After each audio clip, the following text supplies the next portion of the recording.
What is poppin', you guys? Welcome back to another video.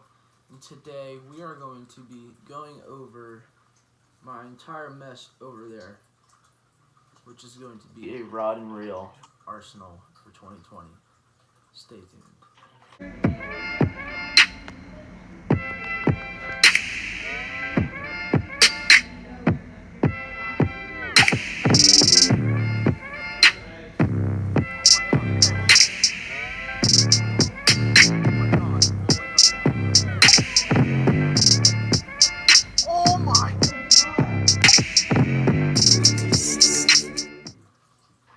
Alright, so I think I have about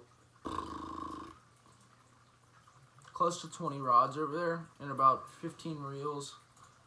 So I'm going to have to break this down. I'll probably break it down into bass spinning, bass bait casting, and then my saltwater, catfish, other miscellaneous poles that I just have laying over there.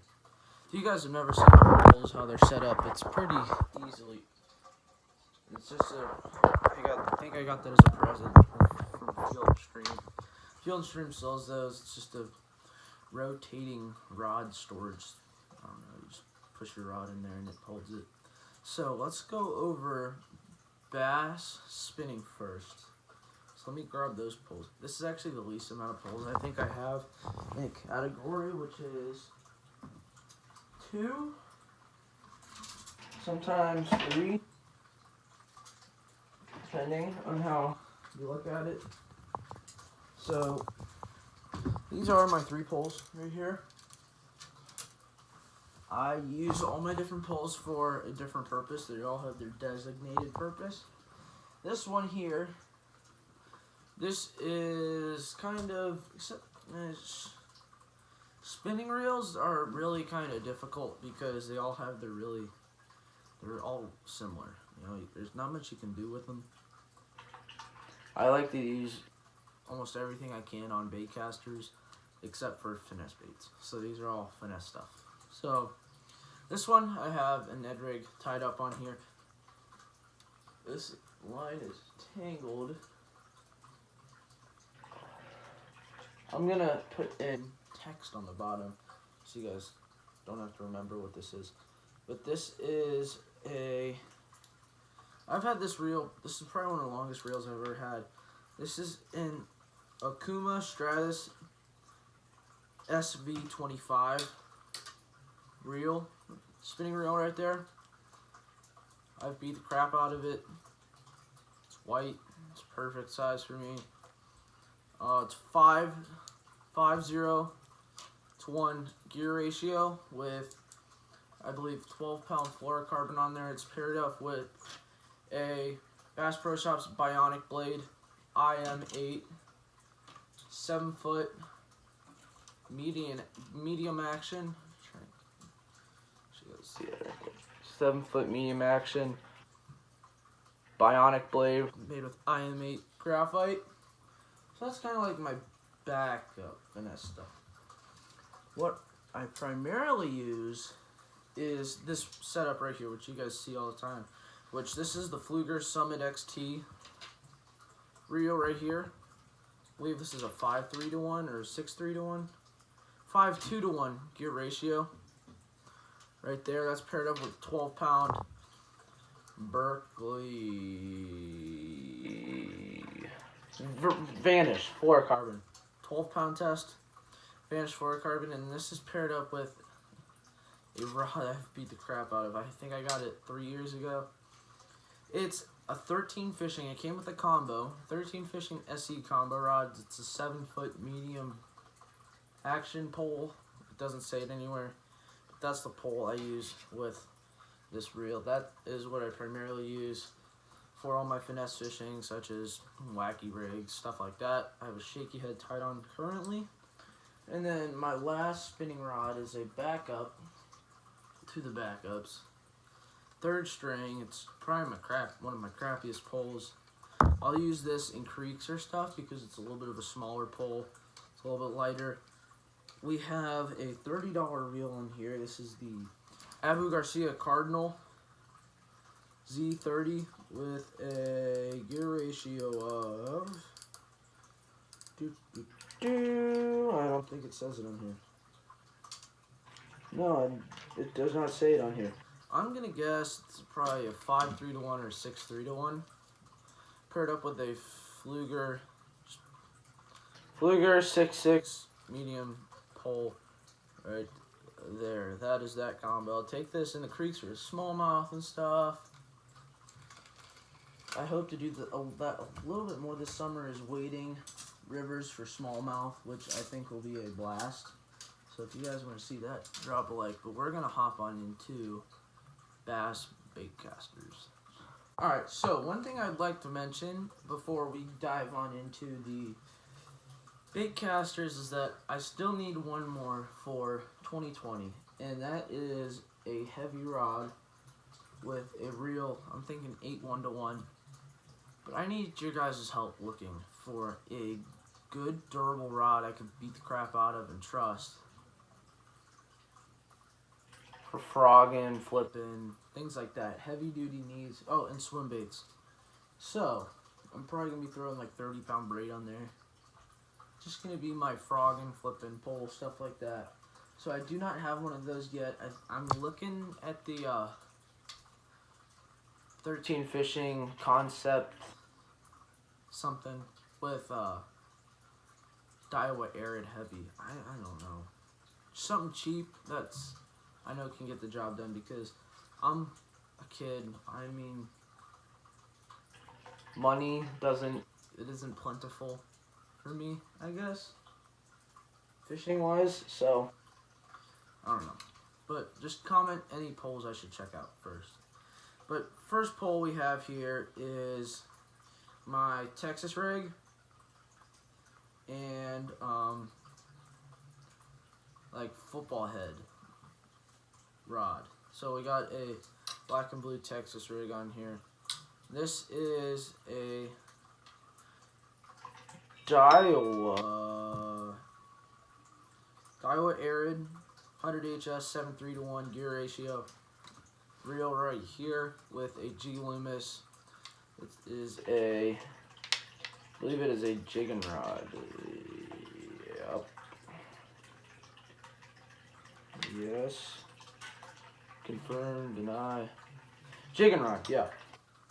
So that's a G-Loomis jig and rod with my Diawa ARID. You're going to see Texas rigs and football head jigs on there.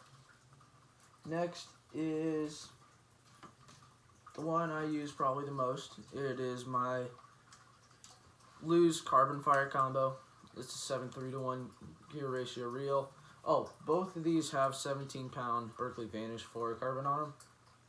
This is medium heavy rod. I have a flipping jig on here right now. This is my everyday thing that I can use. I'll throw swim baits on, or not swim baits, swim jigs on it. I've thrown spinner baits on it.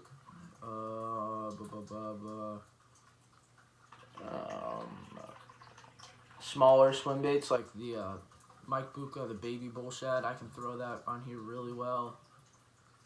Just smaller, not so heavy duty things. This rod, I really recommend it. I think it's $140, $140 combo. Amazing rod, gets the job done with literally everything. Beat the crap out of it. I can trust it to work. Next combos are the same actually. This is a 6.6 medium heavy Berkley Cherrywood rod, which are $30, and I have 4 of them because they're $30. With the Abu Garcia Black Max. This Black Max was actually the first ever bait caster I ever got, and it still works today. I love it. Beat the crap out of it. Still does the job fine, except for the time I bent the handle. If you guys can see that. Which are gonna be a pain in the butt when you try and tighten or loosen the drag, because it gets in the way of that. So then I have to take off the handle and do that. But this is my cranking rod, 6:4-1 gear ratio, perfect gear ratio for cranking. I got a 6 cents 50X in blue go color right there, tied onto that with some awesome hooks. I'm trying to look for a high quality or better quality cranking rod because 6.6, I don't know, I don't like the feel of it. I want something I can really feel that crankbait going side to side on. And the next one, I said it is the same, it is the same. I'm not lying. It is a newer Black Max, which was my brother's. He doesn't use it anymore, so I'll just braid it from him. This is like my finesse bait caster. Something I can throw heavier shaky heads on if I wanted to, or jerk baits, something like that. So right now I have a blade bait on it. This is a 1/4 ounce blade bait. I have that on here because it is, well, can you see out there? Yeah, there's snow on the ground back there. Don't want to break it, but it's not behaving. Here we go. So those are my bass rods, with the exception that I don't have my heavy duty bait caster yet. So let's go into what I have for my other, like, miscellaneous rods, if that makes any sense. Alright, I only brought over two poles because I don't feel the need to show you guys all my extra poles I have in case something breaks, so I can use it, you know, before I replace it. And this one I have 2 of, which I use. This is my saltwater pole and my catfish pole. I bought it at a tackle shop in Siesta Key, Florida, CB's. One of my all-time favorite tackle shops. I just love being in there when we go to Florida. This is the Shimano FX-70MB2. Yeah, so it was a $50 combo. The reel is the FX-4000FB. So, I have no idea what any of that means in saltwater language, but I use it to catch catfish because it's a heavy-duty pole, and I'll fish for, like, I'll fish for snook, and we'll catch ladyfish and occasional snook, ladyfish. I have no idea. Just off the beach, and then we usually go on a charter once a year inshore in Sarasota Bay, where we can catch all types of other stuff. And then this is my bluegill pole, or panfish pole. Shakespeare ugly stick. This is probably one of the most basic poles in the fishing industry, with a